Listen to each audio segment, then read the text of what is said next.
ಆತ್ಮೀಯರೇ, ಇವತ್ತು ನಾನು ಸಿಗಂದೂರು ದೇವಸ್ಥಾನದ ಮುಖಾಂತರ ಸಾಗರ ತಲುಪುವ ಒಂದು ಮಾರ್ಗ ಬಂದು ನೋಡಿ. ರೋಡು ರೆಡಿಯಾಗಿದೆ. ಇದು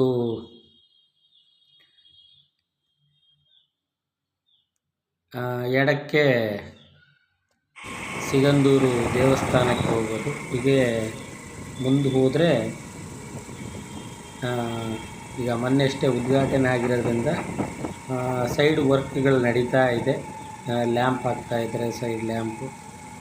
ಆಮೇಲೆ ಇದು ಹೈಟಿಂದು ಇದನ್ನು ಮಾಡ್ತಾ ಇದ್ದಾರೆ, ಫಿಲ್ಲರ್ ಕಟ್ತಾ ಇದ್ದಾರೆ.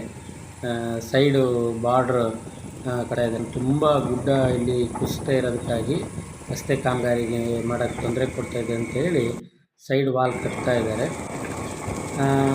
ರಸ್ತೆಯ ಸೌಂದರ್ಯ ಈಗ ನಮಗೆ ಸುಂದರವಾಗಿ ಕಾಣ್ತಾ ಇದೆ. ಮಲೆನಾಡು ಎಷ್ಟು ಸುಂದರವಾಗಿದೆ ಅನ್ನೋದು ಗೊತ್ತಾಗುತ್ತೆ. ನೋಡಿ, ಸೇಫ್ಟಿಗಾಗಿ ಹೆಲ್ಮೆಟ್ ಹಾಕಿ, ಯಾರೋ ಮುಂದೆ ಹೆಲ್ಮೆಟ್ ಹಾಕದೆ ಬೈಕ್ ಓಡಿಸ್ತಾ ಇದ್ದಾರೆ.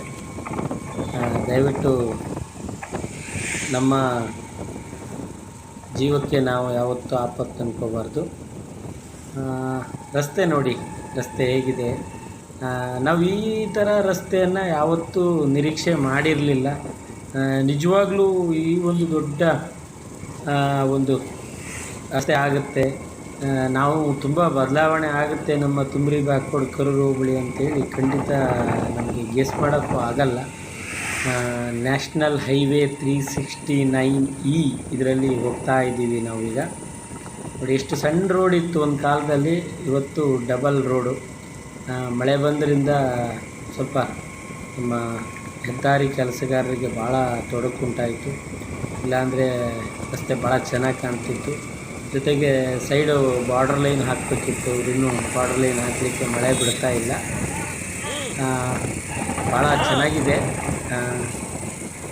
ಜೊತೆಗೆ ನೋಡಿ, ವೆಹಿಕಲ್ಗಳು ಕಂಟಿನ್ಯೂ ಬರ್ತಾ ಇದೆ. ಕಂಟಿನ್ಯೂ ಅಂದರೆ ಕಂಟಿನ್ಯೂ, ಒಂದಾದಮೇಲೆ ಒಂದು ಗಾಡಿ ಬರ್ತಾನೇ ಇದೆ. ಯಾಕಂದರೆ ಸೇತುವೆ ಆಗಿರೋದ್ರಿಂದ ಟೈಮಿಂಗ್ಸೇ ಇಲ್ಲ. ಹೇಗಿದೆ ಅಂದರೆ ಸಿಗಂದೂರು ಸೇತುವೆ ಮೇಲೆ 24x7 ನಾವು ಓಡಾಡ್ಬೋದು. ಜೊತೆಗೆ ಮೇಲ್ಗಡೆ ನೋಡಿ ಎಷ್ಟು ಸುಂದರವಾಗಿ ಕಾಣ್ತಾ ಇದೆ ವಾತಾವರಣ, ಜೊತೆಗೆ ಮಲೆನಾಡು ಸೌಂದರ್ಯ. ಆಮೇಲೆ ನೋಡಿ, ಈ ಟೈಮಲ್ಲಿ ಜರ್ಕಿನ್ ಕಡ್ಡಾಯ ಬಳಸಿ. ಯಾಕಂತೇಳಿದ್ರೆ ಯಾವ ಕ್ಷಣದಲ್ಲಿ ಮಳೆ ಬರುತ್ತೆ ಅಂತ ಹೇಳಲಿಕ್ಕಾಗಲ್ಲ. ಮಳೆಗಾಲ ಅಂದಮೇಲೆ ಭಾಳ ಇದೆ. ನೋಡಿ, ಇಲ್ಲೂ ಸಮೇತ ಗುಡ್ಡ ಸೈಡು ಕುಸಿದಿದೆ. ಅವರು ಭಾಳ ಕೆಲಸ ಮಾಡಿ ಸೈಡು ವಾಲ್ ಕಟ್ತಾ ಇದ್ದಾರೆ, ಆದರೂ ಸಮೇತ ಗುಡ್ಡ ಕುಸಿತಾ ಇದೆ. ಮಳೆಗಾಲದ ಒಂದು ಎಫೆಕ್ಟು. ಇನ್ನೂ ವರ್ಕ್ ಮಾಡಬೇಕಾಗಿದೆ. ಇಲ್ಲಿ ಅವರು ಬಿಟ್ಕೊಡ್ತಿರಲಿಲ್ಲ. ಅನಿವಾರ್ಯ ಜನರಿಗೆ ಭಾಳ ತುರ್ತು ಅವಶ್ಯಕತೆ ಇತ್ತು. ಯಾಕಂದರೆ ಇಡೀ ಕರೂರು ಹೋಬಳಿ, ಬಾರಂಗಿ ಹೋಬಳಿ, ಹೊಸನಗರದ ನಿಟ್ಟೂರು ಭಾಗದವರು ಸಮೇತ ಇದೇ ಸೇತುವೆಯೇ ಭಾಳ ಅವಶ್ಯಕತೆಯಾಗಿ ಬಳಕೆ ಮಾಡ್ತಾಯಿದ್ರು. ಯಾಕಂತ ಹೇಳಿದ್ರೆ ಇಲ್ಲಿ ಸೇತುವೆ ಇಲ್ಲದೇ ಇದ್ದರೆ ನಮಗೆ ಸಂಜೆ 6 ಗಂಟೆ ಮೇಲೆ ನಾವು ಒಂಥರ ದ್ವೀಪದ ಒಳಗಡೆ ಇದ್ದಂಗೆ ಆಗ್ತಿತ್ತು. ಇದನ್ನು ಇವತ್ತು ಸೇತುವೆ ಮಾಡಿಯೂ ಸಮೇತ ನಾವು ಉದ್ಘಾಟನೆಗೆ ಕ್ಷಣಗಣನೆ ಅಂತೇಳಿ ದಿನ ಪೋಸ್ಟ್ಪೋನ್ ಮಾಡಿದರೆ ಖಂಡಿತ ಎಷ್ಟೋ ಜನರ ಸಾವು ನೋವಿಗೆ ಈ ಸೇತುವೆ ಕಾರಣಕರ್ತ ಆಗ್ಬಿಟ್ಟು ನೆಲ್ಲ ತಪ್ಪಿಸಿ ನಮ್ಮ MP ಅವರು ಭಾಳ ತುರ್ತಾಗಿ ಸೇತುವೆ ಉದ್ಘಾಟನೆ ಮಾಡಿದ್ರಿಂದ ನಮಗೆ ಭಾಳ ಹೆಲ್ಪ್ ಆಗಿದೆ. ನಿಜವಾಗ್ಲೂ ಇದೊಂದು ಯಾವತ್ತೂ ನಾವು ಮರೀಲಿಕ್ಕಾಗಲ್ಲ ಅಂಥ ಒಂದು ಸಂದರ್ಭ ಅಂತ ಹೇಳ್ಬೋದು. ನೋಡಿ, ನಾವು ಸೇತುವೆ ಹತ್ರ ಬರ್ತಾ ಇದ್ದೀವಿ. ಎಡಕ್ಕೆ ತಿರುಗಿದರೆ ಲಾಂಚಿಗೆ ಪ್ರಯಾಣ ಮಾಡ್ತಕ್ಕಂಥ ಪ್ಲೇಸು. ನೋಡಿ, ಇವತ್ತು ಲಾಂಚ್ ಬಿಟ್ಟು ರಸ್ತೆ ಮೇಲೆ ಹೋಗ್ತಾ ಇದ್ದಾರೆ. ವರ್ಕ್ ನಡೀತಾ ಇದೆ, ಸೈಡೆಲ್ಲ ಏನೋ ಕೆಲಸ ನಡೀತಾ ಇದೆ. ನೋಡಿ, ಸೈಡ್ ವಾಲ್ಗಳಲ್ಲಿ ಸೈಡ್ ಬಾರ್ಡರ್ ಲೈನ್ ಕಟ್ಟಬೇಕಿತ್ತು, ಕಟ್ತಾ ಇದ್ದಾರೆ. ನೋಡಿ, ಸೇತುವೆ ಎಂಟ್ರಿ ಕೊಟ್ಟಾಗೂ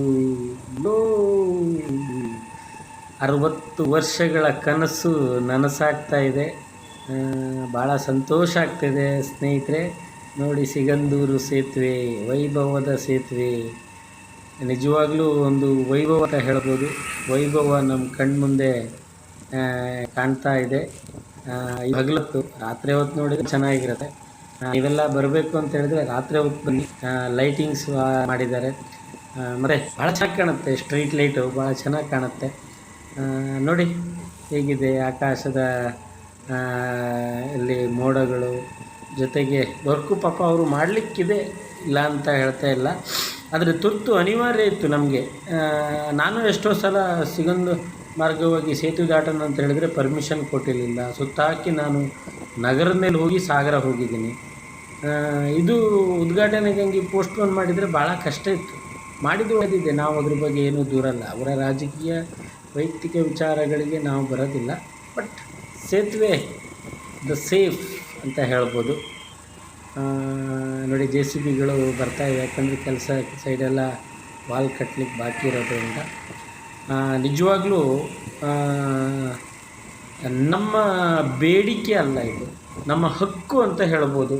ನಮ್ಮ ಹಿಂದಿನವರು ಕಾಗೋಡು ತಿಮ್ಮಪ್ಪ ಅವರು, ನಮ್ಮ ಬಂಗಾರಪ್ಪ ಅವರು, ಆಮೇಲೆ ಗೋಪಾಲಕೃಷ್ಣವರು, ಅರ್ತಾಳ್ ಹಾಲಪ್ಪನವರು, ಪ್ರಸನ್ನ ಕೆರೆಕೈಯವರು, ನಮ್ಮ ಈಗಿನ ಯುವ ನಾಯಕರು ಅಂತ ಹೇಳ್ತಕ್ಕಂಥ ಹಲವಾರು ಹೋರಾಟಗಾರರು, ಜೊತೆಗೆ ಯಡಿಯೂರಪ್ಪನವರು, ಗಡ್ಕರಿಯವರು, ಆಮೇಲೆ ನಮ್ಮ ಬಿ ವೈ ರಾಘವೇಂದ್ರ ಅವರ ಅವಿರತ ಶ್ರಮದಿಂದ ಈ ಸೇತುವೆ ಆಗಿದೆ ಅಂತಕ್ಕಂಥದ್ದು ಹೇಳ್ಬೋದು. ನಿಜವಾಗ್ಲೂ ಇದನ್ನು ಯಡಿಯೂರಪ್ಪನವರು ಏನು ಮಾರ್ಗ ತೋರಿಸಿದ್ರು, ಅದರ ಮೇಲೆ ಅದನ್ನು ಫಾಲೋಅಪ್ ಮಾಡಿ ಸಿಗಂದೂರು ಸೇತುವೆ ಆಗಲೇಬೇಕು ಅಂತ ಪಣ ತೊಟ್ಟವರು ದಿಟ್ಟ ನಾಯಕ ಅಂತ ಹೇಳ್ಬೋದು. ಅದು ನಮ್ಮ